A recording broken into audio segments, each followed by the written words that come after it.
चलिए आज बात करते हैं भारत के एजुकेशन सिस्टम में हुए एक बहुत बड़े बदलाव की। एक ऐसा बदलाव जो हमारे क्लासरूम्स और आने वाली पीढ़ियों के भविष्य को पूरी तरह से बदल सकता है। और जानते हैं, ये कोई छोटा मोटा अपडेट नहीं है, ये पूरे 34 साल बाद आया पहला बड़ा सुधार है। लेकिन सोचने वाली बात यह है कि आखिर 1 अरब से ज्यादा लोगों के लिए बने बनाए सिस्टम को बदलने की जरूरत ही क्यों पड़ी? ऐसा क्या था जो काम नहीं कर रहा था? असल में यही सवाल इस पूरी पॉलिसी की जड़ में है। जरा सोचिए, जो पिछली बड़ी पॉलिसी थी वो 1986 में आई थी। 34 साल। इन 34 सालों में टेक्नोलॉजी, जॉब्स, मतलब पूरी दुनिया ही बदल गई, लेकिन हमारा एजुकेशन सिस्टम कहीं ना कहीं वहीं का वहीं खड़ा था। तो ये जो लंबा गैप है, यही बताता है कि एक नए नजरिए की कितनी सख्त जरूरत थी। तो इस चुनौती का जवाब बनकर आई राष्ट्रीय शिक्षा नीति 2020, जिसे हम सब एनईपी के नाम से भी जानते हैं। चलिए इसी नए अध्याय को थोड़ा और करीब से समझते हैं। तो ये एनईपी 2020 असल में है क्या?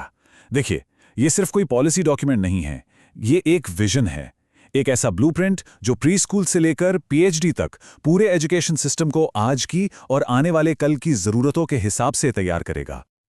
अब बात करते हैं सबसे बड़े और शायद सबसे ज्यादा चर्चित बदलाव की, जो सीधा हमारे स्कूलों पर असर डालता है।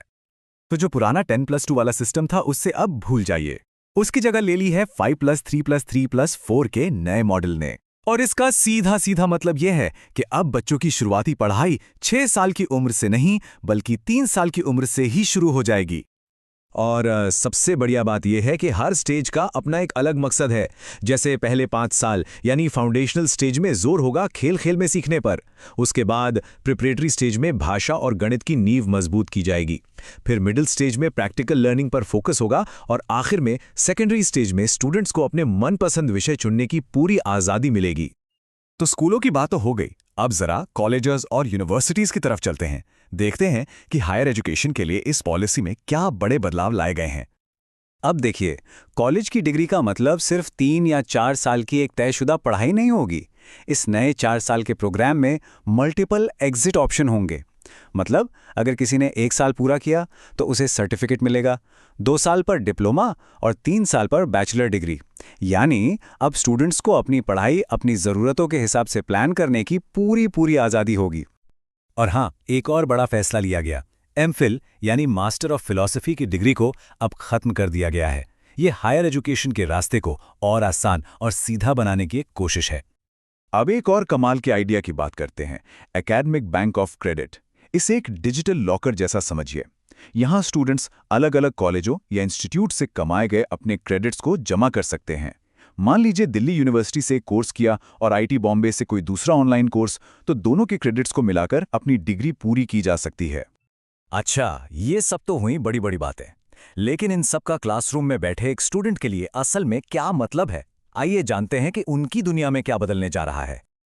अब ये सुनिए, ये सच में एक गेम चेंजर हो सकता है।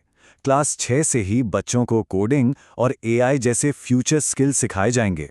और सिर्फ थ्योरी नहीं, बल्कि उन्हें असल दुनिया का अनुभव देने के लिए वोकेशनल इंटर्नशिप का भी मौका मिलेगा। इस पॉलिसी में एक और बात पर बहुत जोर दिया गया है, वो है बच्चों की अपनी भाषा। कोशिश ये है कि कम से कम क्लास 8 तक पढ़ाई का मीडियम मातृभाषा या फिर उस इलाके की भाषा हो। क्योंकि सीधी सी बात है, जब कोई अपनी भाषा में सीखता है तो कॉन्सेप्ट ज़्यादा अच्छे से समझ आते हैं। और अब रट्टा मारकर नंबर लाने वाला दौर शायद खत्म होने वाला है। इसकी जगह अब लाया जा रहा है 360 डिग्री हॉलिस्टिक प्रोग्रेस कार्ड। ये रिपोर्ट कार्ड सिर्फ मार्क्स नहीं बताएगा, बल्कि स्टूडेंट के स्किल्स, प्रैक्टिकल नॉलेज और यहां तक कि उसके खुद के असेसमेंट को भी शामिल करेगा। तो इन सारे बदलावों को देखने के बाद चलिए अब बात करते हैं उस सबसे बड़े मकसद की जो उस पूरी पॉलिसी के पीछे है। इसका ग्रैंड विजन क्या है? इन सभी छोटे बड़े सुधारों, नए स्ट्रक्चर्स और आइडियाज का एक ही और सबसे बड़ा लक्ष्य है, भारत को दुनिया में एक ग्लोबल नॉलेज सुपर पावर बनाना। तो आखिर में एक बड़ा सवाल हमारे सामने खड़ा है। कागज पर तो ये प्लान बहुत शानदार लगता है, लेकिन क्या ये देश की लाखों क्लासरूम्स की जमीनी हकीकत को बदल पाएगा? ये एक ऐसा सवाल है जिसका जवाब सिर्फ आने वाला वक्त ही देगा।